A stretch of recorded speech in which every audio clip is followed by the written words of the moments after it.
kıymetli basın mensupları, ata yurdumuz olan Doğu Türkistan'da yaşanan zulmü, vahşeti, yapılan katliamları zihinlerde ve yüreklerde taze tutmak amacı ve soydaşlarımızın sesini biraz olsun duyurabilme gayretiyle böyle bir sergi düzenlemeye karar verdik. Doğu Türkistan'da ata topraklarımızda var olan, yaşanan bu soykırımın en acı fotoğraflarını, birbirinden acı fotoğraflarını değerli Elazığlılarla paylaşmak istedik. Umuyoruz ki Elazığ halkı yalnızca kendi çevresinde olup biten olaylarla değil, binlerce yıllık bir sorumlulukla öz kardeşlerinin ve müminin öz kardeşidir düsturuyla dindaşlarının çekmiş olduğu çilelerle de hemhal olurlar. Çünkü Cenab-ı Allah ayet-i kerimesinde bize iyiliği, adaleti ve yakınlarımıza bakmayı emrediyor.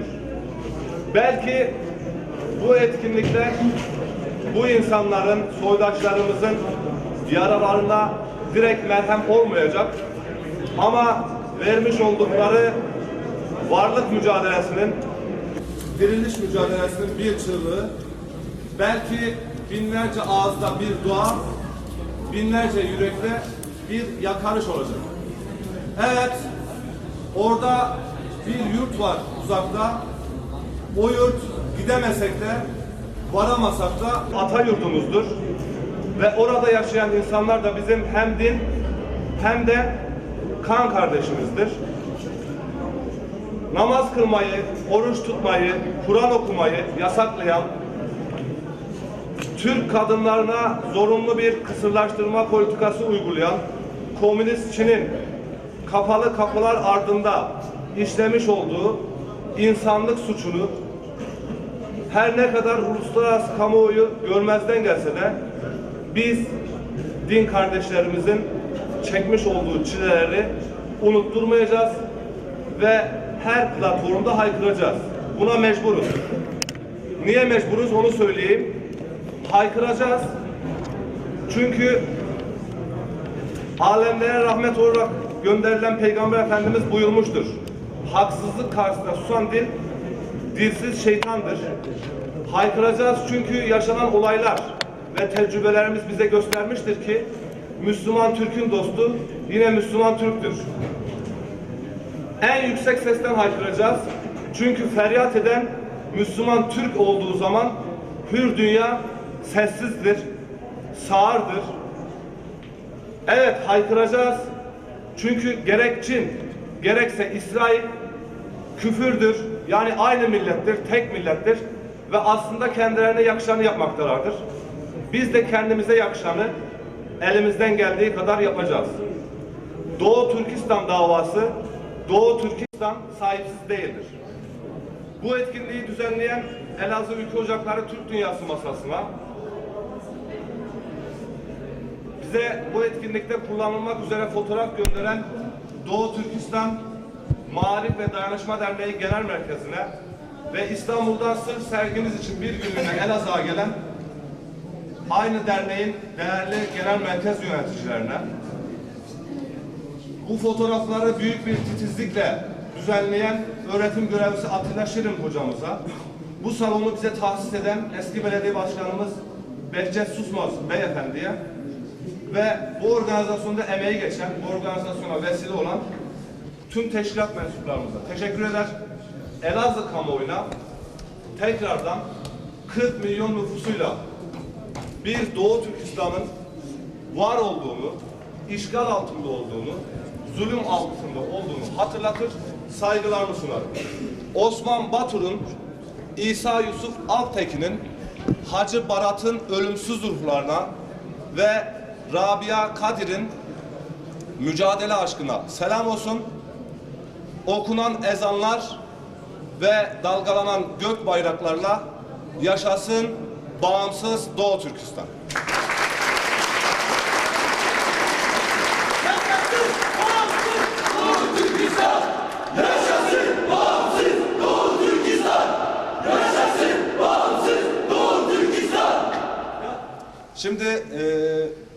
İslam Maarif ve Dayanışma Derneği Genel Başkan, Genel Sekreteri Sayın Abdurrahman Bey konuşacak. Buyurun hocam. Sayın basın mensupları, arkadaşlar, göstermiş olduğunuz bu ilgiden dolayı hepinize teşekkür ediyorum. Ve öncelikle bu organizasyonu, bu faaliyeti tertipleyen Elazığ Ülke Ocakları Merkezi'ne gönülden teşekkür ediyorum. Allah razı olsun. Başkanımızın da belirttiği gibi Doğu Türkistan şu anda dünya gündeminden düşmüş, unutulmuş, gariban bir devlet, bir ülke haline gelmiş durumda. Doğu Türkistan'da şu anda 35-40 milyon civarında Müslüman Uygur Türk'ü yaşamaktadır. Ama bunların nasıl yaşadığı, ne acılar çektiği dünya kamuoyundan gizlenmektedir. Bu Elazığ Ülke Ocakları bu faaliyeti yaparak siz halkımıza bu zulmü anlatmaya çalıştığı için tekrar teşekkür ediyorum. Ve bu Elazığ Ülke Ocakları'nın bu yaptığı faaliyetleri de diğer kardeş ocakların da yapmasını ve bunu sıklıkla gündeme getirmesini diliyoruz.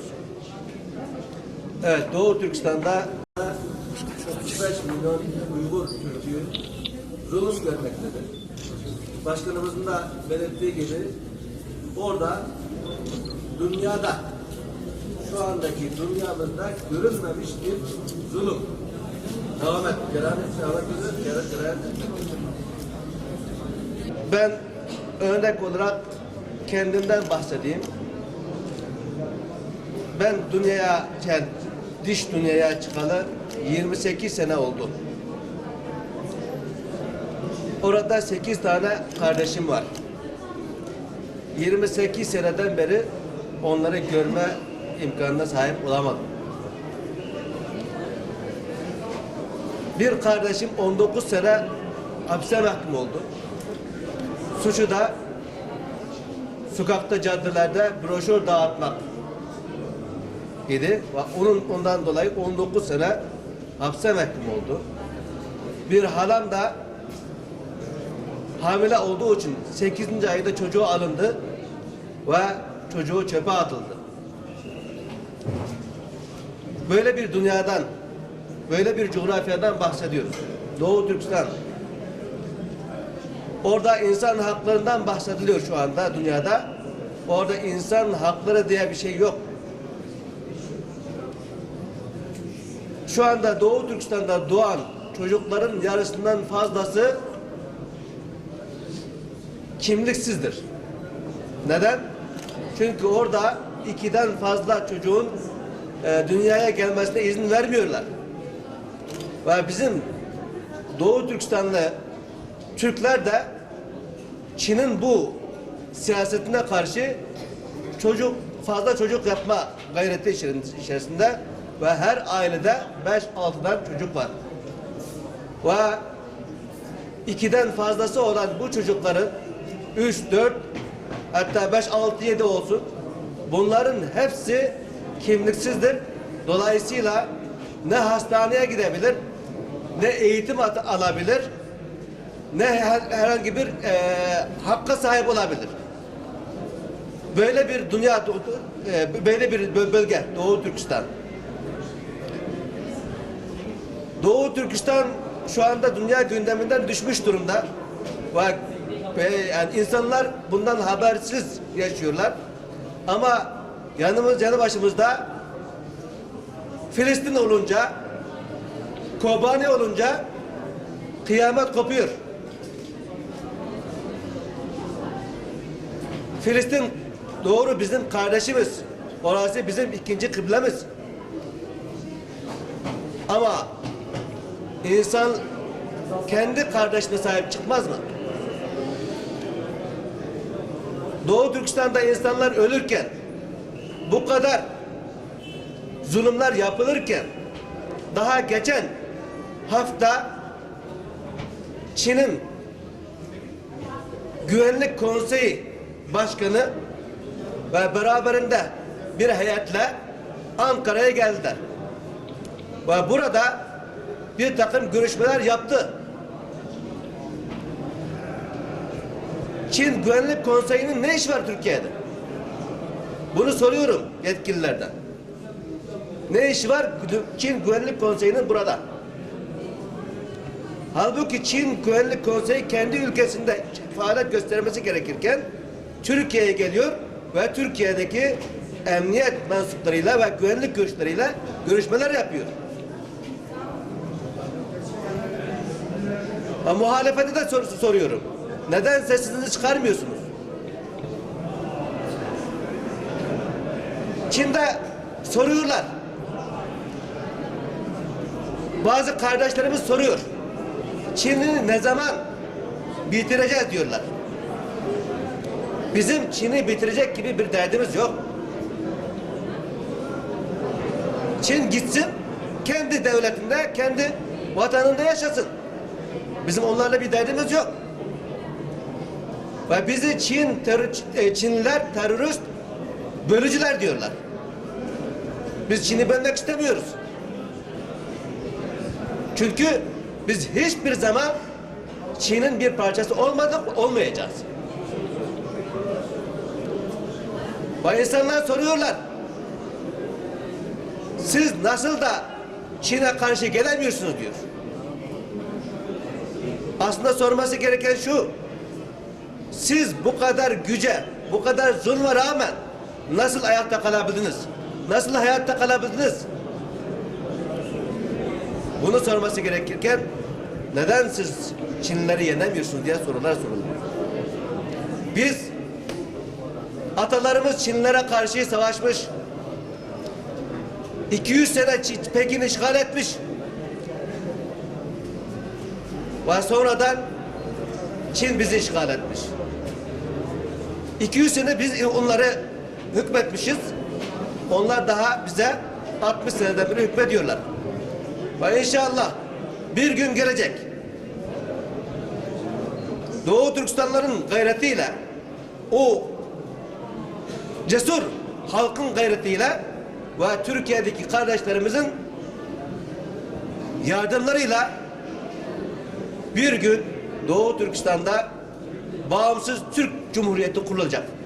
Buna inanıyoruz ve onun için buradaki bütün insan hakları sevdalıları ve Türk kardeşlik bilinci olan kardeşlerimize sesleniyorum. Doğu Türkistan'ı biz halk olarak gündemde tutalım. Sosyal medyada bizim birinci gündemimiz Doğu Türkistan olsun. Bunu kardeşlerimize sürekli deklare edelim ve böylelikle Doğu Türkistan'a büyük hizmetler yapmış oluyoruz. Ve hepinize teşekkür ediyorum. Var olun, sağ olun.